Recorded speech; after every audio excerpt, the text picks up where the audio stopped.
Саламатсыңарбы, балдар? Азыр биз адабий окуу сабагынан 4-чейректеги 11-чи сабагыбызды баштайбыз. Биздин бүгүнкү өтө турган темабыз май айы. Бүгүн сабакта май айындагы майрамдар жөнүндө маалымат алабыз. Май айына арналган ырлар менен таанышабыз. Анан берилген суроолорго жооп беребиз. Анда балдар, силерге суроо. Эмне үчүн май айын майрамдарга бай айы деп айтышат? Ойлонобуз.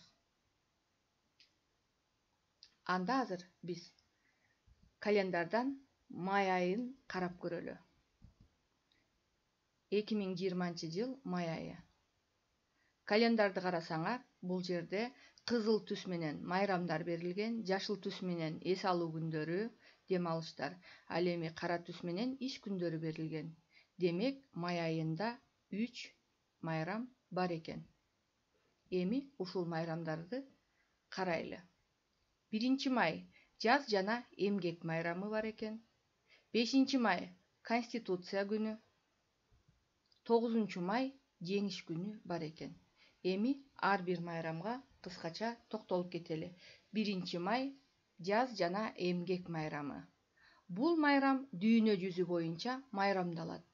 Bir жерде жаз майрамы катары өткөрүлсө, экинчи бир жерде эмгекчилердин эл аралык тилектештик күнү катары белгиленет. 1886 жылы Американын Чикаго деген шаарында эмгекчилер өз укуктарын коргоо үчүн 1 май күнү ишке чыгышпай, алардын эмгегин акыйкат баалоону, ошого жараша акы төлөөнү, 8 сааттык жумуш күнүн талап кылышкан. Бирок кожоюндар аларды уккулары келбей, жазалоочу солдаттарды жиберип, көп жумушчулар өлтүрүлгөн. Буга кыжырланган жумушчулар, дыйкандар бири-бирин колдоону, жардамдашууну чечишкен. Азыр мезгил өзгөрдү. Эмгекчилер толук укукка ээ. Алардын эмгеги, укуктары мыйзам аркылуу корголот. Мына 1 майдагы эмгек майрамы эмне болуп майрамдалып калганы боюнча кыскача маалымат. Ал эми 5 май Конституция күнү. 1993 жылы 5 майда Жогорку кеңештин 12 сессиясында Кыргыз Республикасынын Конституциясы кабыл алынган. Ошондон тарта өлкөбүз Кыргыз Республикасы аталып, ал эми 1978 жылы кабыл алынган Кыргыз ССРнин Конституциясы өзүнүн күчүн жоготкон. Ал эми 9 май жеңиш күнү жөнүндө кыскача маалымат. 9 май жеңиш майрамы. Эң ыйык, эң улуу майрам. Анткени бул күнгө жетүү үчүн Совет эли 27 миллион адамынан ажыраган. Бул күн Совет элинин 4 жылга созулган эң оор, эң кайгылуу, улуу ата мекендик согуштагы фашисттик Германиянын үстүнөн жеңишке жеткен күн. 1945 жылдын 9 майы зор кубанычтын күнү болду. Андан бери 75 жыл өттү. Балдар, бул 9 май майрамы боюнча дагы кийинки сабактарда кененирээк маалымат алабыз.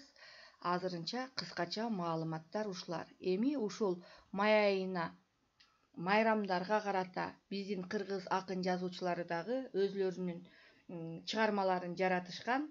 Азыр биз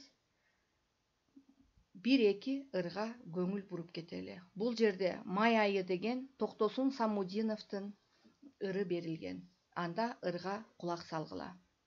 Токтосун Самудинов май айы. Жерге килем жайгандай, гүлдөн сайма сайгандай, көп айлардын ичинен көктөм айы майгандай. Салтанатка чулганды, калаа менен элет жер, колубузда желбирейт кызыл жалын желектер, деп акыныбыз өзүнүн ырсаптарын жазыптыр. Бул жерде балдар, калаа деген сөз бул шаар деген сөздүн синоними. Ал эми элет деген бул айыл деген сөздүн синоними. Эми балдар, кийинки дагы ушул май айына арналган ырлардан бирди окуйлу. Бул ыр сулуу май деп аталат экен. Абзий Кыдыровдун калемине таандык экен. Сулуу май. Кызыл тазыл гүл ачып, кыздай сүйкүм буралып, кабагын ачып, жадырап, жашыл кийип кубанып, көрккө бай, көзгө жай, келди мына сулуу май. Келди деп май салтанат, майрамдайт элим шаңданат, көтөрүп тынчтык достукту, сыймыгына даңктанат. Майрамың ай, сайраның ай, сүйөм сени, сулуу май, деп Абзий Кыдыров акыныбыз жазыптыр. Эми балдар, биз азыр эки ырдын мазмуну менен тааныштык. Эми болсо суроолорго жооп бергиле.